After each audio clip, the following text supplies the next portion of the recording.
నమస్తే అండి. ఈరోజు మరి పాత ఆవకాయ చూపిస్తున్నాను. నిరుడు పెట్టిన ఆవకాయ. ఇంత జాడీ చాలా బాగుందనుకుంటున్నారు కదా. అవునండి, ఈ జాడీ అంటే నాకు చాలా ఇష్టం. చాలా బరువుగా ఉంటుంది. ఎవరో తెచ్చిచ్చారండి 10 సంవత్సరాల కిందట. మరి అది ఎప్పుడుదో అని అంటారు, ఇంట్లో ఉంటుందంట.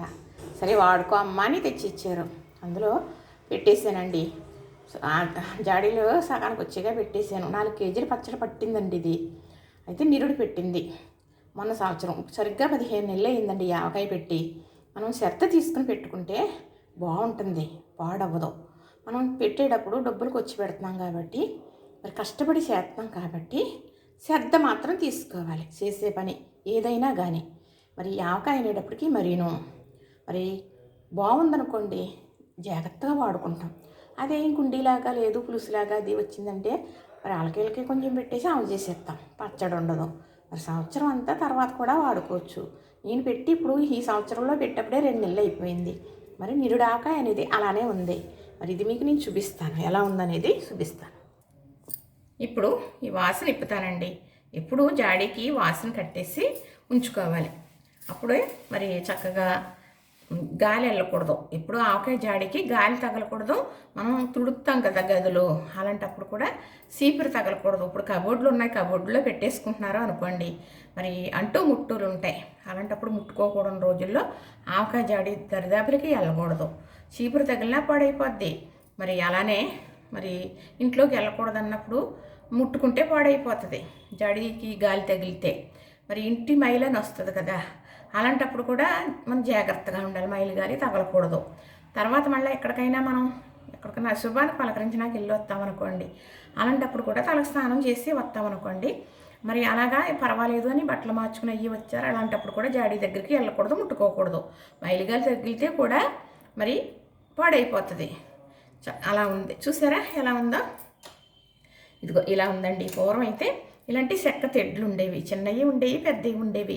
మట్టి దాకుతో కూరలు వండుకునేవారు, మట్టి కుండలో అన్నం వండుకునేవారు. తిప్పుకోవడానికి మరి చిన్న తెడ్లు, అంటే నా చెయ్యంత పొడుగులండి. ఇది ఎప్పుడు కొన్నదేది నేను.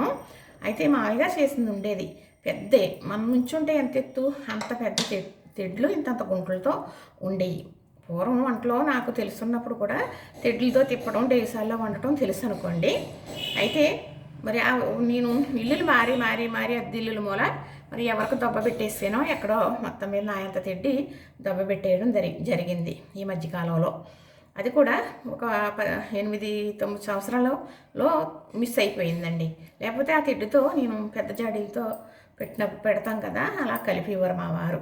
మరి అయితే తర్వాత కాలక్రమేణా ఇలాంటి గరిటెలు వచ్చినాయి, కన్నాల గరిటెలు. మా అమ్మగారు ఆవకాయ గరిటి అని ఇవ్వరు అనమాట. ఇలా కన్నాల గరిటె అనుకోండి, ఇలా తీస్తుంటే నూనె అనేది కిందకి దిగిపోతుంది, మరి ఆవకాయ అనేది వస్తుంది అన్నమాట. అలా రాగా నూనె అనేది అలా ఉండిపోతుంది. మా అమ్మగారు ఏం చేసేవారంటే పెట్టిన తర్వాత 2-3 నెలలు అయిందనుకోండి, ఇందులోది ఒక గుంట గరిటె తీసుకెళ్ళి చేపల కూర ఉడుగుతూ ఉంటుంది కదా, అలాంటప్పుడు ఆ గరిటె శుభ్రంగా కడిగి తుడిసి తడి లేకుండా చూసి పొయ్యి దగ్గర కూడా వేడిలా ఇలా చేసి ఆ గుంట గరిటెడు ఇలా పట్టుకెళ్ళి నూనె ఆ చేపల పులుసులో వేసేవారు.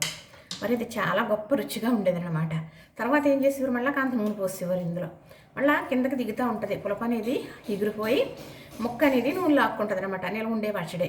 మళ్ళీ అలా కొంచెం వేస్తూ ఉండేవారు. ఎప్పుడన్నా అలా చేపల కూరలో అప్పుడప్పుడు వేసేవారు. మళ్ళీ ఆ నూనె తొగిలితో చెత్తదని మళ్ళీ వేసేవారు. తర్వాత ఇది వాడుకోగా ఏమవుతుంది, అడుక్కి నూనె వచ్చేస్తుంది. మనం ఆగా గరిటెతోటి అది తీసుకుంటున్నాం కదా, మరి నూనె ఉండాలి కాబట్టి నూనె దేవేయకూడదు అనేసి అమ్మ అలా తీసేది. అమ్మే కాదు, ఎవరైనా అలాగే తీసుకుంటాం. ఆఖరి నూనె ఉండిపోద్ది కదా, అది కూడా ఒక సీసాలా పోసి ఉంచేవారు. ఉంచి చేపల పులుసు మీద అంత నూనె వేసేవారు అనమాట. వేస్తే మరి ఆవు నూనె, మరి ఇందులో ఆవు పిండి ఉంది కదా, ఆవు నూనె కలిసినట్టే కదా, మరి దానికి మూల రుచి స్మెల్ వస్తుంది. మరి కొన్ని రకాల వంటల్లో మరి కొన్ని చోట్ల పరాటా చేస్తే ఆవు నూనె అనేది వేస్తారంట రుచి కోసం. కానీ ఆవు నూనె కూడా మనకి కొవ్వు అనేది తీసేస్తుంది. మెయిన్ ఆవకాయకి ఆవు పిండి మూలనే అంత గొప్ప రుచి వస్తుంది. పాడవకుండా ఉండేటట్టు చూసేది కూడా ఆవు పిండే. చూస్తుంటే చూసారా, కన్ను చెదిరిపోతుందా. మరి ఈ సంవత్సరం పట్టిందిలాగే ఉంది, కానీ కాదండి. ఇదిగో చూసారా, కలరు మారలేదు. ఇలాగా చాలా బాగుంది. ఇలా ఎందుకున్నదో చెప్తాను మీకు నేను. ఎందుకంటే నేను నూనె అనేది పుష్కలంగా పోసాను, పప్పు నూనె పోసాను. పుల్లటకాయ ఎంచుకున్నాం. మరి పీచుకాయ బాగా పీసు ఉండాలన్నమాట. అప్పుడైతే ఆవకాయ పాడవదు. అంతేకాదండి, అది శుభ్రపరచుకోవడమే కాదు, ముక్క పెద్దగా కొట్టుకోవడమే కాదు, తర్వాత ఏమో ముక్క కొట్టేసిన తర్వాత మరి 2-3 గంటలు ఎండలో పోసేయాలి. మంచి ఎండలు కదా, మనకి మే నెలకు ముందు నుంచి పెట్టేసుకుంటారు కదా. పుష్కలంగా ఆవకాయ పెట్టుకోవడానికి అనేది మే నెల మాత్రమే పర్ఫెక్ట్గా టైం సరిపోద్ది, మంచి కాయ దొరుకుతుంది. మే నెల ఎంట్రింగ్స్ నుంచి కూడా పెట్టుకోవాలి. సరేననుకోండి, జీడి మామిడికాయ ఆవకాయ వేసి 10 కాయలు తెచ్చేసుకోవటం, కలిపేసుకోవటం, వెళ్ళి చుట్టాలో వచ్చి చుట్టాలో చక్కగా పచ్చడి ఇచ్చివాడికి ఇవ్వడం, దీని ఇవ్వరు. అసలైన ఆవకాయ పెట్టుకునేటప్పటికి మరి మే నెలలోనే పెట్టుకునేదాన్ని నేను. చక్కగా చెప్పాను కదా తెడ్డు గురించి.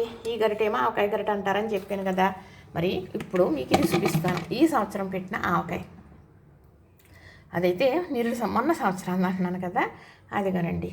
ఈ రంగుకి తేడా మీకు తెలుస్తుంది అనమాట. ఇదిగో ఈ రంగుకి ఇది పాత ఆవకాయ, అదేమో కొత్త ఆవకాయ. గరిటతో తీసి చూపించడానికి గరిట తీసుకురాలేదు ఇక్కడికి. సరే, చూసారు కదా, ఇలాగా ఉంటే ఈ నూనె వేసుకుంటే చేపల పులుసు చాలా బాగుంటుంది. ఒకసారి నేను ఆ వంట అనేది చేసి మరీ చూపిస్తానులేండి.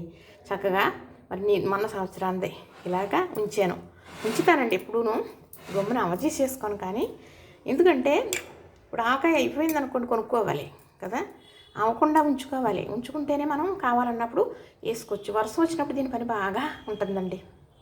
ఆవకాయ వర్షం వచ్చినప్పుడు దీని పని ఎక్కువగా ఉంటుంది. చూసారా, నచ్చిందా? మరి ఎక్కువ లెంత్ అయిపోతుంది. నచ్చిందనే అనుకుంటున్నానండి.